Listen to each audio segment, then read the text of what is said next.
dando continuidade ao estudo anterior, que buscava contextualizar a vida na época de Jesus.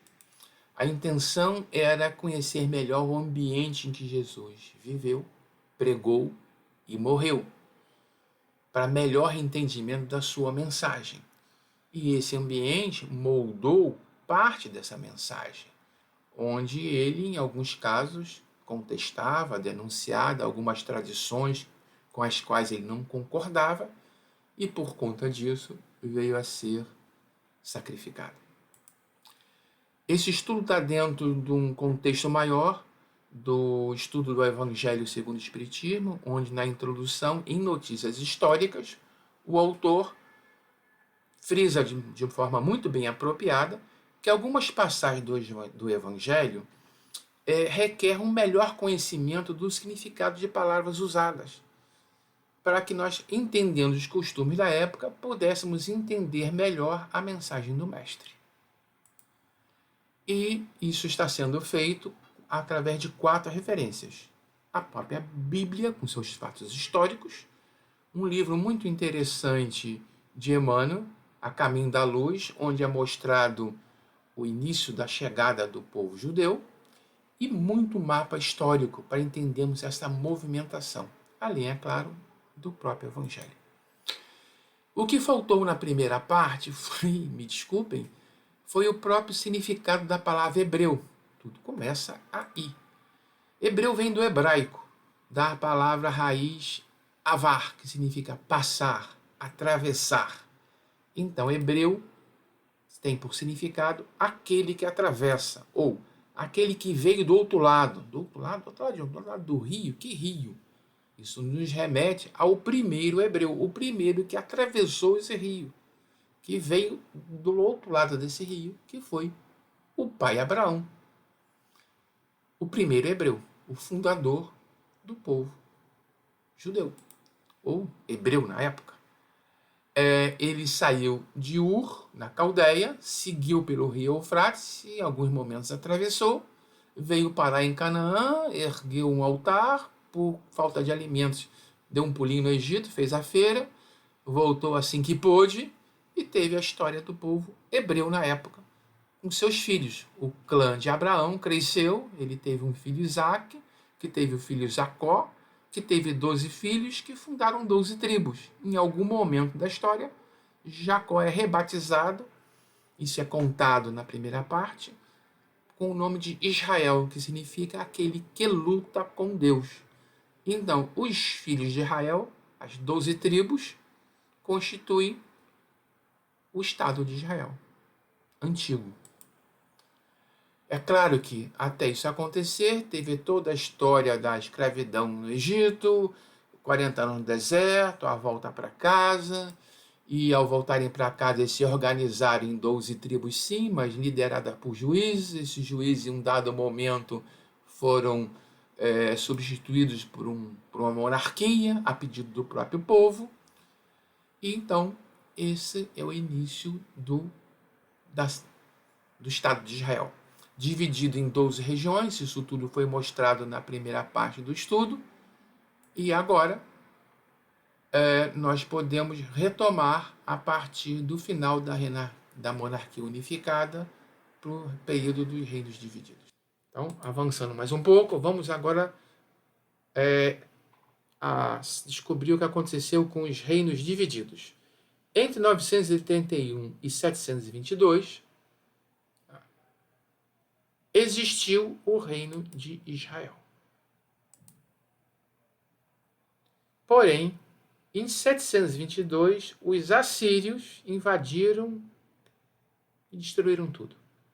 Então, Israel existe entre 930, com Jeroboão, que foi a separação de Judá, e persistiu até a queda da Samaria, quando finalmente os assírios conquistaram tudo em 722. E deixou de existir Israel. E nunca mais vai existir Israel, a menos da história moderna, onde houve, quando se fundou o Estado de Israel, houve lá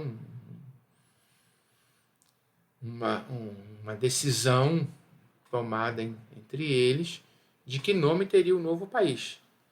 Provavelmente, eu não pesquisei isso, mas provavelmente escolher de Israel pelo seu significado, né? Aquele que luta com Deus. E, de fato, ainda hoje eles precisam de ajuda porque a luta, a guerra para eles é uma constante até hoje. Haja karma. Bom, então, Israel. Depois, o que acontece depois que acaba Israel? Que acaba Israel, aí já havia um espaço maior para mistura, etc. E a cada momento um povo novo entrava e tudo acontecia. Claro que os assírios levaram muito escravo daqui, que deu uma esvaziada. Mas depois os espaços são sempre ocupados. Vamos passar agora para Judá. Então, Israel acabou. Ok? Israel acabou. Judá. O reino de Judá continua. E lá está a linhagem davídica. Porque lembram que o rei Davi era da tribo de Judá. Então, a linhagem davídica continua ali. E a ortodoxia da época também. Então, continuou com Roboão, filho de Salomão, e foi avançando. Mais tempo. Porém,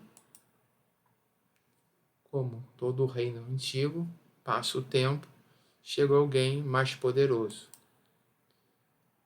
E se passou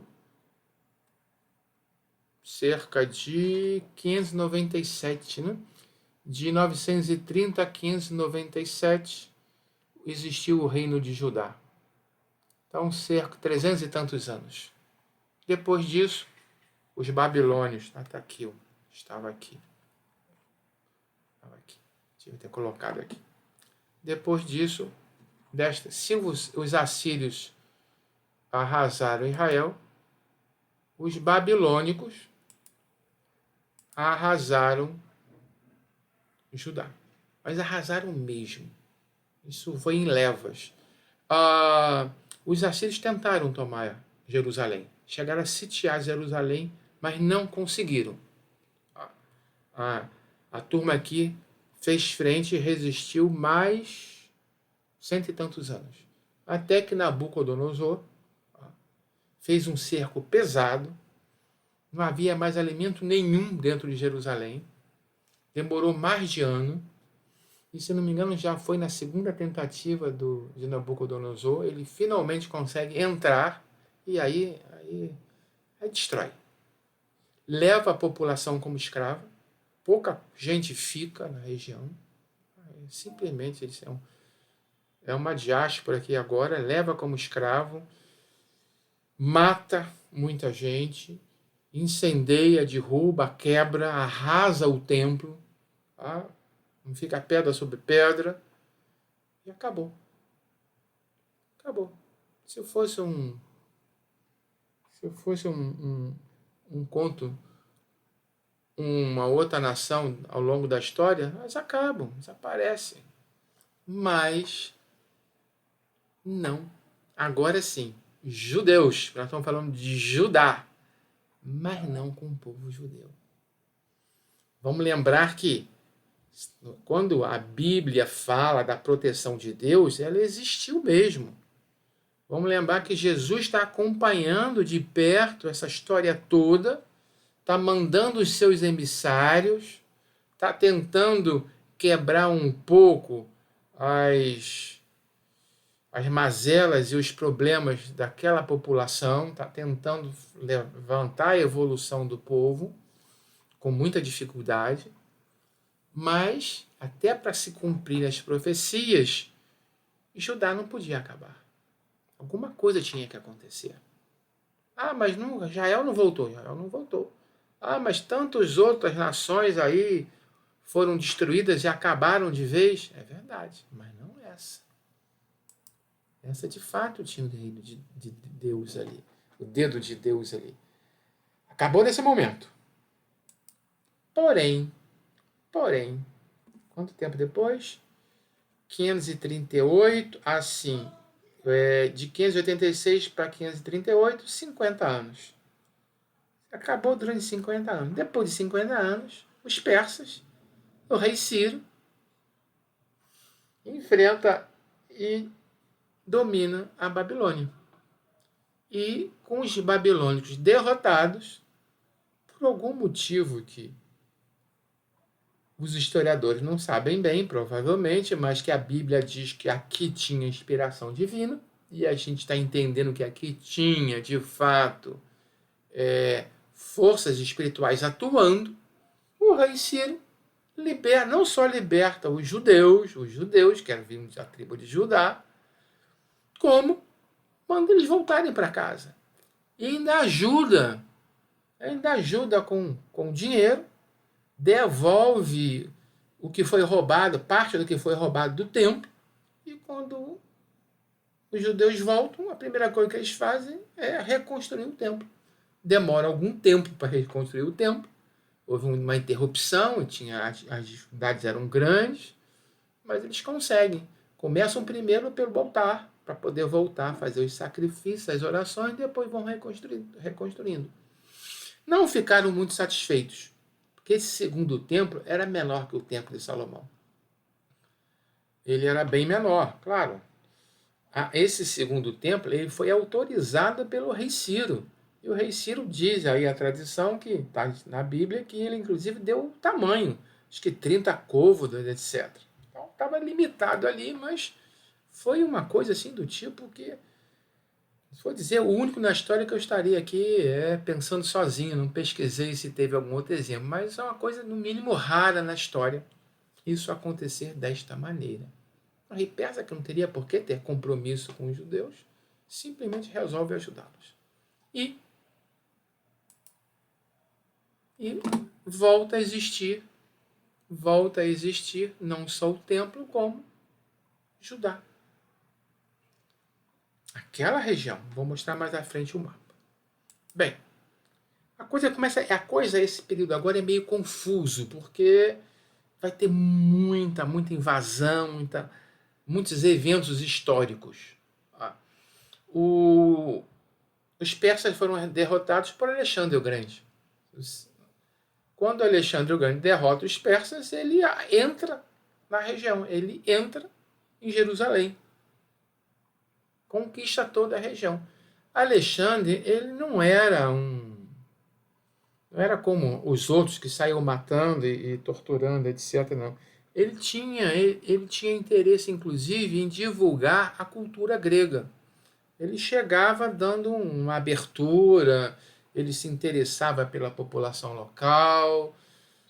Não chegava a ser um legislador porque ele não chegou a legislar ninguém. Ele ia em frente, ia conquistando e seguia em frente.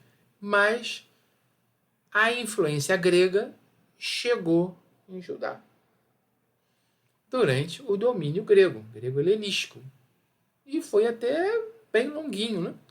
Aqui quase 300 anos, 270 anos mais ou menos, ou 170 anos. Eles estiveram aqui. Isso influenciou a língua, a filosofia, as artes, a educação, as tradições religiosas, claro. A Grécia era o povo, até hoje é uma referência de cultura. Até hoje a filosofia grega é uma referência. Então os gregos estavam ali na ponta lá em termos culturais. E os judeus aprenderam com eles. Tanto assim que resolveram fazer uma tradução da Bíblia hebraica. Ela foi traduzida para o grego. Isso aqui é um quadro moderno, 1700 e tanto, de João Batista de Champagne, onde ele representa 72 sábios judeus na biblioteca de Alexandria, discutindo lá sobre a tradução da Bíblia hebraica, que foi chamada de Septuaginta, porque eram 72 sábios que fizeram a tradução. Mas e daí? E daí que o grego era o inglês da época, era a língua universal. Quando passou a existir uma Bíblia em inglês, deu acesso a outros povos e a outras culturas. Vejam alguma inteligência por trás disso. Mesmo os grandes eventos vão se traduzindo, quando a gente olha sob um outro ângulo, em algum tipo de melhoria. Então, aquele isolamento, aquele bloqueio, aquela ortodoxia, ela foi sendo infiltrada, ela foi sendo modificada, ela foi sendo alterada, e não que não existisse um núcleo duro ainda, mas algumas coisas foram se espalhando. Tanto assim que começou a ter divulgação do judaísmo no mundo, mas tanto assim que os 4 evangelhos foram escritos em grego. O de Mateus diz a tradição que ele não foi escrito em grego, mas se perdeu. A versão mais antiga que chegou até nós é grega. Então, na prática, os 4 evangelhos foram escritos em grego, porque era o inglês da época. Tá? Muito bem, então, esse domínio aqui fez bem, de um ponto de vista mais amplo, ele fez bem para a evolução local. Só que Alexandre morre, e aí quem vem depois mantém essa visão, essa postura, mas a coisa vai mudando, de sorte que quando chegou lá no final do período helenístico, no ano 164, estavam sob o domínio de um rei Antíoco IV. E esse rei Antíoco IV, ele ficou queimado com os judeus. Ele achou que tinha ali conspiração, etc. Ele se invocou e começou a perseguir. Perseguiu pesado. E fez uma coisa assim que intragável para o povo judeu. Ele tentou acabar com a religião judaica. Ele proibiu a adoração ao Deus único, Yahvé, proibiu os ritos judaicos, os cerimoniais, sob pena de morte. E fez ainda pior. Ele construiu dentro do templo de Jerusalém uma estátua de Zeus e colocou um altar em frente para sacrifício de animais a Zeus. E mais ainda, ele foi no detalhe, sacrificaram porcos, que para os judeus eram considerados animais impuros. Então, contaminaram o templo. Esse templo deixou de ser um local sagrado. Para os judeus, aquilo foi o fim. E aí, a família de Macabeu começou a reunir resistência contra eles e apareceu uma revolta que terminou com a expulsão dos gregos, do período helênico, e a independência de novo dos judeus. Eles instalaram o reino Asmoneu. Interessante esse reino, é um reino judaico, a tribo de Judá está aqui. Ele não está chamando de Judá. Foi um períodozinho bom de 100 anos, onde muita coisa interessante aconteceu. A primeira coisa que eles fizeram foi reconsagrar o templo, porque o templo estava contaminado pelas heresias gregas, e nesta reconsagração é que deu origem à festa judaica do Hanukkah, a reconsagração do templo, do segundo templo de Jerusalém, para poder ser de novo usado para os rituais judaicos. Muito bem. E nesse período de 100 anos, eles tiveram uma independência parcial. Tiveram assim um certo grau de liberdade. Coisas boas aconteceram e mais ainda, eles se expandiram. Teve altos e baixos. Teve um baixo que eles praticamente desapareceram, depois conseguiram, por mais um curto período, voltar.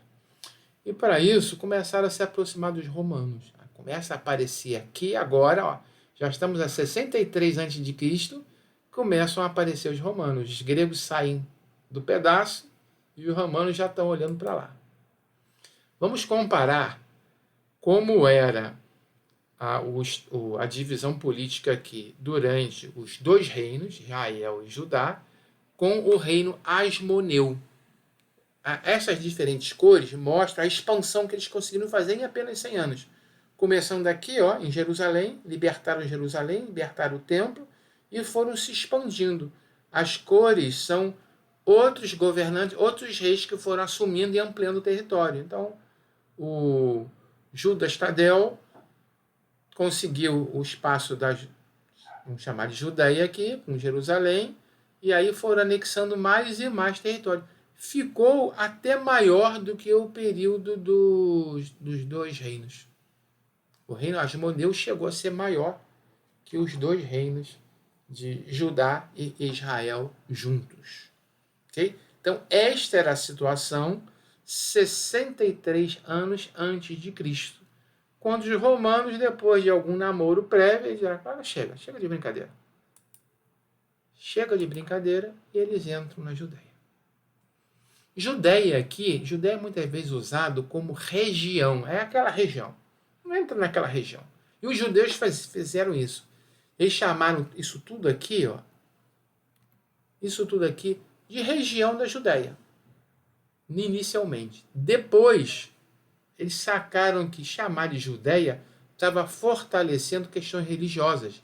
E aí era o calcanhar de Aquiles do povo judeu, que eles experimentaram isso na carne, e não queriam mais fazer o erro que o Antíoco IV fez, né? Quando ele chegou e proibiu a religião, ainda ofendeu lá e contaminou o templo, eles foram expulsos, porque pegaram embrios na essência do povo judaico. Então os romanos resolveram o seguinte, não, que reino da Judéia nada, isso aqui agora vai se chamar Palestina. A Palestina, que hoje existe a Palestina, não é exatamente a mesma, os contornos mudam, mas a Palestina foi uma designação dos romanos para fugir do anterior, que era o reino de Judéia, da Judéia. Muito bem. Então ele conquista a Judéia, conquista aquilo tudo. E teve um zoom lá de Herodes. Herodes, ele era originário de uma região, deixa eu ver se eu consigo achar aqui, da Idumeia. Ele era daqui. Ele não tinha um berço, ele não era da linhagem de Davi, por exemplo, mas ele foi fazer intriga com os romanos, ele fugiu para Roma. E lá ele conseguiu conquistar as graças do imperador, que o designou rei da Judéia, de toda aquela região. Esse foi Herodes o Grande. No ano de 37, ele foi nomeado rei da Judéia. Ele é um rei títere, vamos falar um pouquinho mais à frente disso. Mas o domínio romano vai de 63 a.C. até 70 depois de Cristo. O que vai acontecer depois, já é depois de Cristo. Aqui, uma das coisas boas que Herodes o Grande fez foi que ele deu uma reconstruída no templo, deu uma recalchutada nele e ampliou. Isso aqui é considerado um dos melhores modelos do templo desta época, que alguns chamam de Templo de Herodes, porque ele já adquiriu características próprias. Lembro que o segundo templo não era tão grande quanto o templo de Salomão. Aqui Herodes tenta recuperar essa grandeza e aumenta o luxo dele.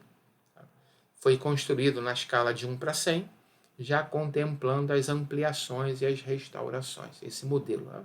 Então essa imagem aqui eu achei até muito boa, dá uma boa visão de como era. Aqui está o segundo templo e as ampliações foram vindo. Muito bem. Destaque. É neste período do domínio romano que surgem as seitas judaicas dos fariseus, dos saduceus, dos essênios, dos zelotes, os nomes conhecidos, aquele que nós nos propusemos no início a explicar as diferenças. Mas precisamos contar toda essa história para entender um pouquinho por que eles surgiram. E aqui está a explicação. Essas seitas foram se formando porque depois de tantas idas e vindas, depois de tantas dominações, depois de tanta pressão de diferentes povos, etc., tá? A população começou a reagir de formas diferentes. E essas seitas traduziam isso, as diversas interpretações da fé judaica, como respostas diferentes à ocupação romana da época e às mudanças sociais e políticas do período. Então, em função de tudo que aconteceu, a turma meio que se dividiu assunto para o próximo estudo, que esse já está acabando. A turma meio que se dividiu e aí fez aqui, deu origem a essas diferentes seitas. Tá? Mas tem uma lógica aqui, isso não veio do nada. Tá? Tinha uma pressão histórica sobre o povo judeu e reações diferentes. Não vamos antecipar não, chega de spoiler. Agora chegamos na época de Jesus, porque aqui é o reino dos asmoneus. Tá? Ou seja, como os judeus encontraram a região. Os judeus encontraram a região assim, dividida. E acabaram com essas divisões todas, entre aspas.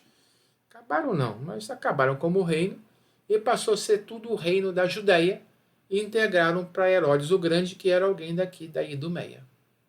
Do lado de cá, já mostra melhor onde Jesus viveu. Esse quadro aqui, como o tempo está curto, eu acho que eu vou deixar para nós voltarmos para ele no próximo estudo. Não tenho nem ideia do tempo aqui. Mas é interessante ver, vou só antecipar algumas coisas. Por exemplo, José saiu de Nazaré com a esposa grávida para ir para onde? Para Belém. Uma viagem de 5 dias num lombo de burro de 150 quilômetros.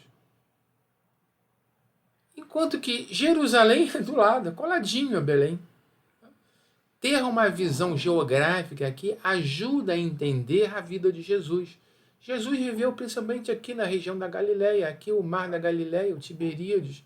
Aqui ele fez milagre de peixe, multiplicação de pães. Cafarnaum era a base dele.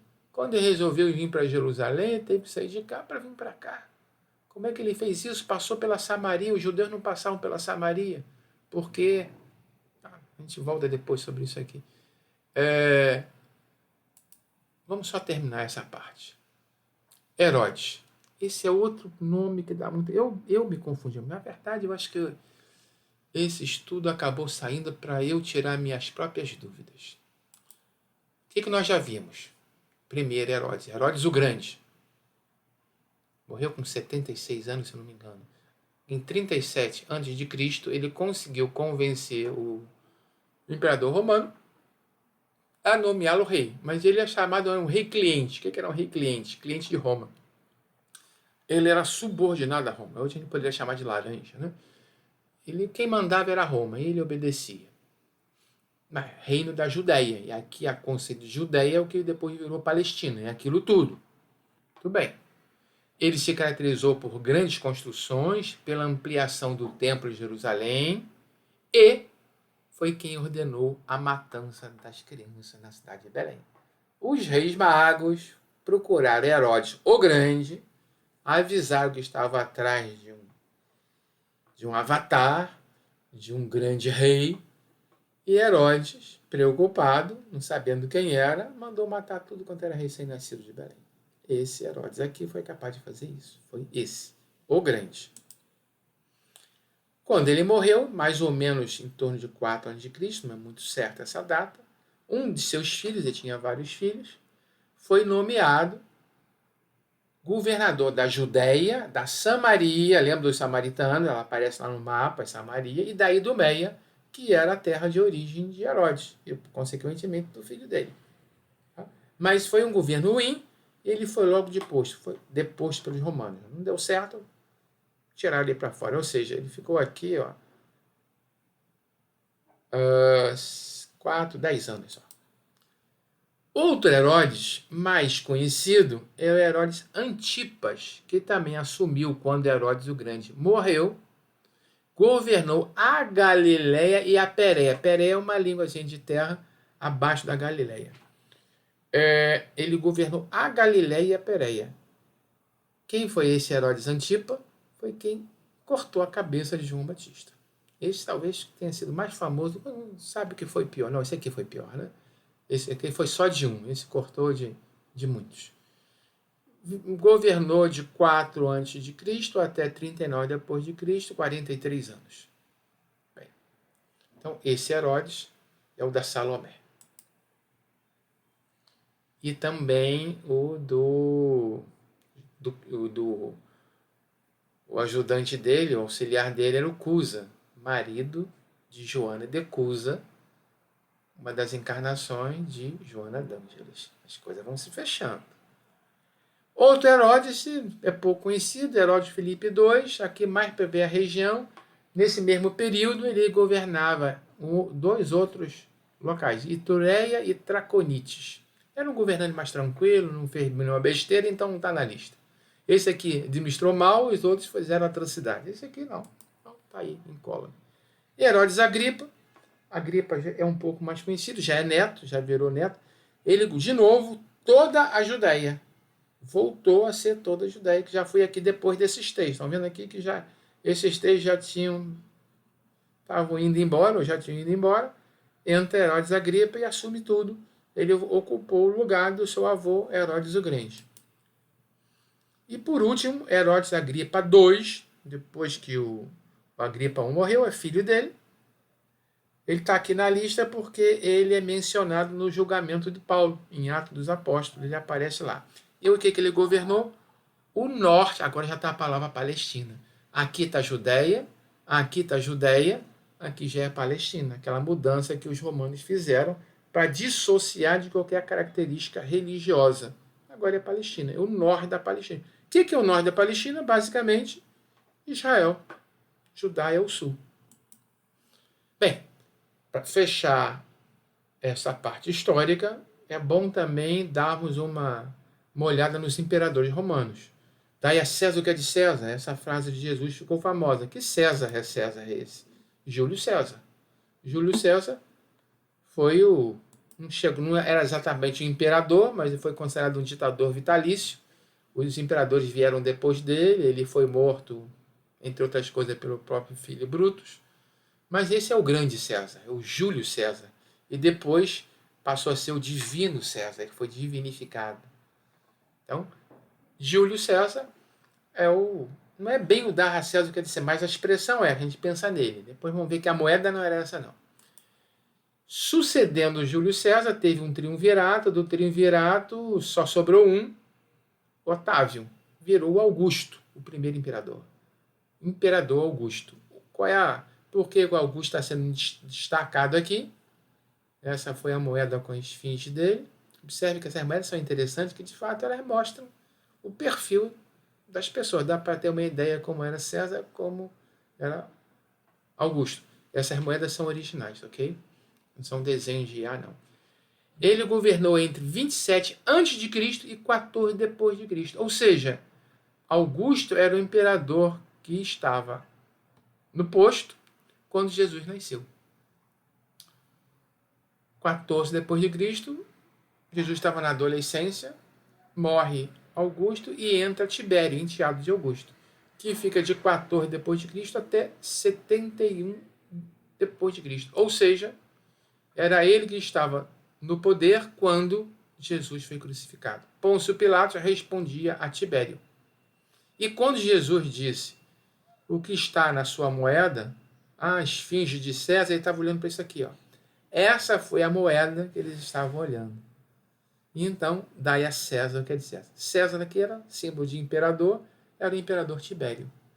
Essa moeda é chamada até hoje a moeda do tributo, porque foi a moeda que Jesus usou para fazer essa distinção. E a Deus o que é de Deus. Por último destaque, aqui Vespasiano, que foi quem destruiu o segundo templo de Jerusalém.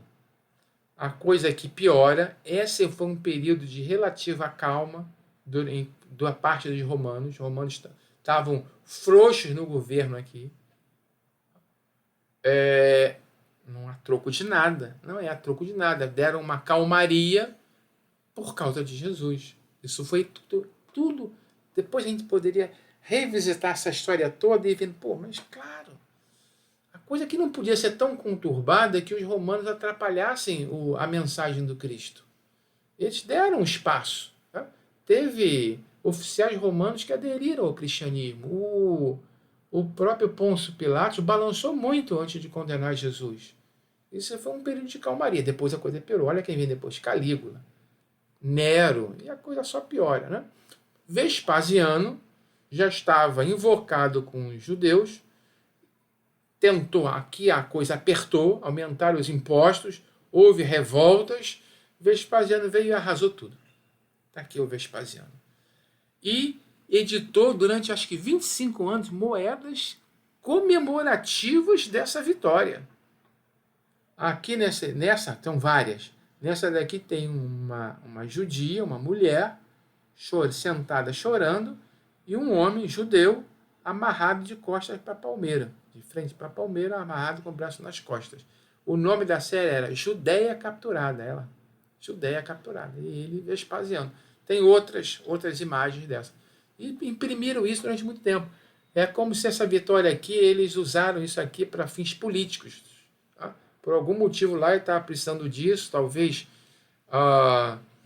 a imagem do judeu já tivesse muito complicada por lá, e aí ele capitalizou politicamente essa derrocada aqui. A coisa ainda teve os judeus conseguiram se recuperar um pouco, depois houve outra, e aí acabou de vez.